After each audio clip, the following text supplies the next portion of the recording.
میں تو بار بار آپ لوگوں نے مجھ سے یہ سوالات پوچھے ہیں، میں نے کہا ہے کہ یہ الگ ہے ہی نہیں، الگ ہو نہیں سکتے، اور نہ ہی الگ ہو کہ یہ سیاست کر سکتے ہیں۔ ان کو ایک کیا جائے گا، ایک رہیں گے، ایک ہی بن کے سیاست کریں گے۔ رات آپ اس کا اسٹیٹمنٹ پڑھ لیں کہ جو اس میں جو ابھی جو نیا لیڈر ہے ان کا، آئی ڈونٹ نو کہ نام کیا اس کا، مصطفیٰ کمال جو ہے، وہ نے کہا کہ میں ایم کیو ایم کے نام کو ختم کر دوں گا، کیونکہ اس نے اس ایم کیو ایم کے لفظ نے ہمیں داغدار کر دیا ہے۔ اور الطاف اپنا یہ فاروق ستار یہ کہتا رہا ہے کہ میری 35 سال کی سیاسی زندگی ہے اور ایم کیو ایم کے ساتھ میں کیسے ختم کر سکتا ہوں۔ تو مگر ان کی کوئی اپنی سیاست ہے ہی نہیں، ان کے ہاتھ میں نہیں ہے۔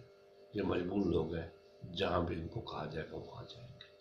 مطلب ڈوریاں ان کی کہیں اور سے چل رہی ہیں، اور یہ متحد ہو جائیں گے تو پیپلز پارٹی کا کتنا نقصان ہے؟